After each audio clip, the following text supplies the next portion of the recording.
ঈদ উৎসব শেষে আসছে এক নতুন প্রেম কাহিনী, মেঘের বৃষ্টি। নাটকটিতে আমেরিকা প্রবাসী যুবক মেঘ চরিত্রে অভিনয় করছেন ফারহান আহমেদ জোবান, আর ঢাকা মেডিকেলের শিক্ষার্থী ঋতু চরিত্রে আছেন নাজনীন নিহা। গল্পে দেখা যায় বিদেশ থেকে দেশে এসে বিয়ের সিদ্ধান্ত নেয় মেঘ। তার মা প্রতিবারের মতোই বিভিন্ন মেয়ের ছবি ও জীবন বৃত্তান্ত পাঠান। অনিচ্ছা থাকা সত্ত্বেও একদিন একটি খাম খুলে দেখে ঋতুর ছবি, যার সৌন্দর্যে মুগ্ধ হয়ে পড়ে সে। মা বলছেন মেয়েটির নম্র, ধর্মপরায়ণ ও শান্ত স্বভাবের, কিন্তু বাস্তবে দেখা হলে মেঘ দেখে ঋতু একদম ভিন্ন, উল্টো চরিত্রের।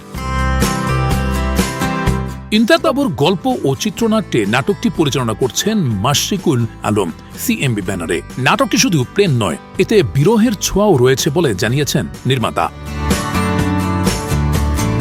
প্রযোজক SK সাহেদ আলী পাপ্পু জানান, ঈদে CMB'র 14টি নাটক দারুণ সাড়া ফেলেছে।